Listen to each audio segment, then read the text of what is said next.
নমস্কার, পাক বিচিত্রার পক্ষ থেকে সকলকে স্বাগত জানাই। আমি আজ আপনাদের মিক্স ভেজ তৈরি করে দেখাবো। এটি আপনারা লুচি, পরোটা, রুটি সঙ্গে খেতে পারেন। আমি যেভাবে বানালাম আপনারা সেভাবে বানিয়ে খাবেন, দেখবেন খুব ভালো লাগবে। আমার রেসিপিটি কেমন লাগলো আমার কমেন্ট বক্সে অবশ্যই কমেন্ট করে জানাবেন। আর এই ধরনের রেসিপি পেতে হলে আমার চ্যানেলটি সাবস্ক্রাইব করতে ভুলবেন না। নোটিফিকেশন পেতে হলে বেল আইকনটি অবশ্যই প্রেস করে দিবেন। আমি আজ আপনাদের আরেকটি নতুন রেসিপি মিক্স ভেজ করে দেখাবো।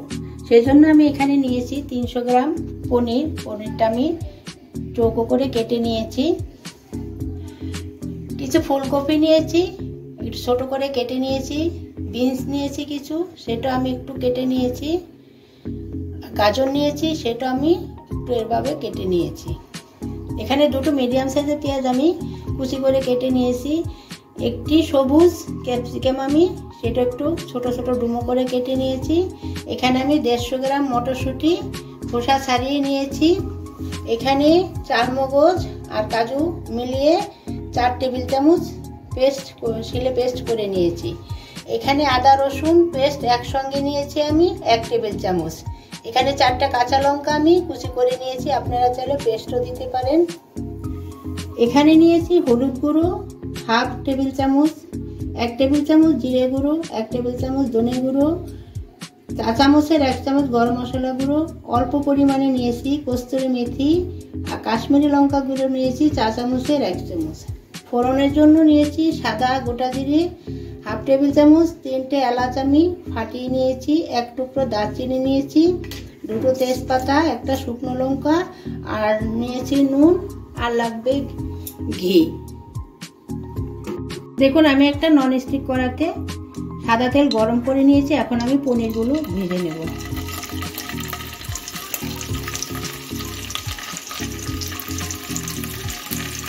পনির আপনারা আপনাদের সাইজ মতো কাটতে পারেন।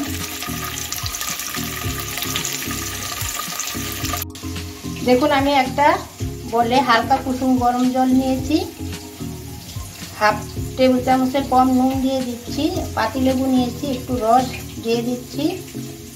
এখন আমি এটা ভালো করে মিশিয়ে নিচ্ছি। দেখুন আমি যে পনিরটা ভেজে নিয়েছি সেটাই জলে দিয়ে দিচ্ছি। হালকা কুসুম গরম জলে পনিরটা দিয়ে রাখলে পনিরটা রান্না পর খেতে খুব সফট হয়।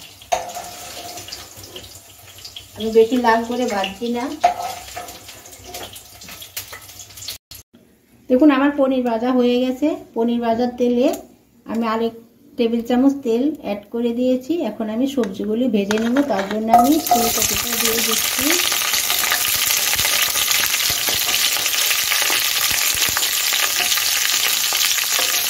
একটু নেড়ে নিচ্ছি। গাজর আর বিনস দিয়ে দিচ্ছি।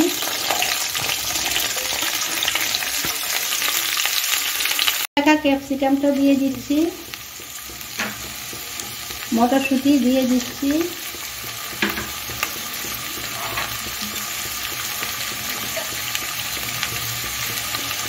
এক টেবিল চামচের 4 ভাগে 1 ভাগ নুন দিয়ে দিচ্ছি। এখন আমি সবজিটা একটু ভালো করে ভেজে নিচ্ছি।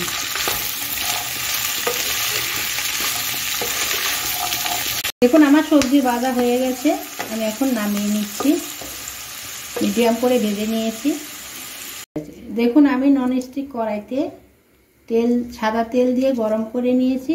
এখন আমি ফোড়নে দিয়ে দিচ্ছি 3টা এলাচ, 1 টুকরা দারচিনি, শুকনো লঙ্কা, সাদা জিরে, তেজপাতা। আমি এখন ফোড়নটা একটু ভেজে নিচ্ছি যতক্ষণ না ফোড়নের থেকে সুগন্ধ বেরোচ্ছে। এখন আমার ফোড়ন ভাজা হয়ে গেছে। এখন আমি পেঁয়াজটা দিয়ে দিচ্ছি। পেঁয়াজটা আমি 2 মিনিটের মতো ভেজে নিচ্ছি। আমি পেঁয়াজটা ভেজে নিয়েছি, এর থেকে বেশি আর ভাজবো না। এখন আমি আদা রসুন পেস্টটা দিয়ে দিচ্ছি। আদা রসুন পেস্টটা আমি 30 সেকেন্ডের মতো একটু কষিয়ে নিচ্ছি পেঁয়াজের সঙ্গে। দেখুন আমার আদা রসুনটাও কষানো হয়ে গেছে। জিরে গুঁড়ো, ধনে গুঁড়ো, হলুদ গুঁড়ো, কাশ্মীরি লঙ্কার গুঁড়ো আমি দিয়ে দিচ্ছি।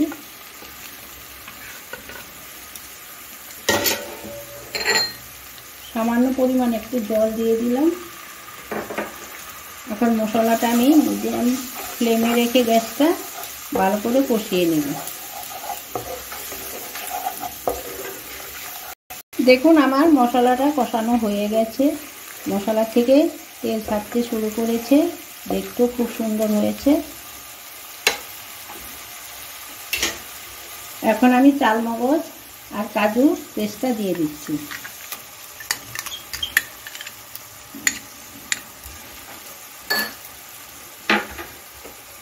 এটাকে একটু ভালো করে কষিয়ে নিচ্ছি।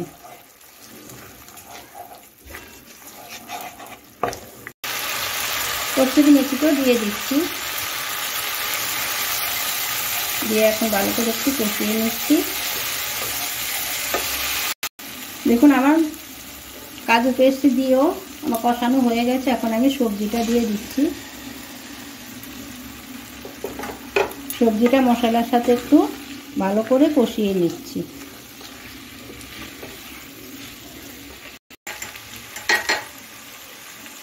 হাফ চা চামচ মতো নুন দিয়ে দিলাম, আর কেটে রাখা কাঁচা লঙ্কাটাও দিয়ে দিচ্ছি।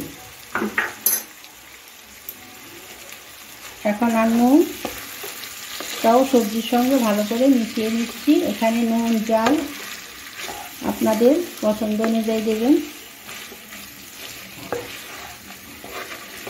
দেখুন আমার সবজিটাও মশলার সঙ্গে কষিয়ে নেওয়া হয়ে গেছে। এখন আমি পরিমাণ মতো জল দিয়ে দিচ্ছি। একবারে দিচ্ছি না, একটু মিশিয়ে নিচ্ছি।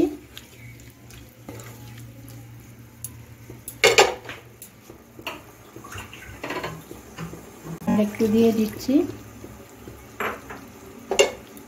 এখন ঢাকা দিয়ে 2 মিনিট রান্না করে নিচ্ছি, গ্যাসটা মিডিয়ামে রেখে। দেখুন আমার 2 মিনিট হয়ে গেছে। এখন আমি পনিরগুলো দিয়ে দিচ্ছি। এখন আমি কিছুক্ষণ আবার রান্না করে নিব।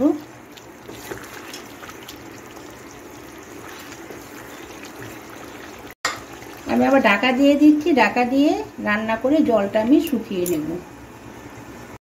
গরম মশলা গুঁড়োটা দিয়ে দিচ্ছি।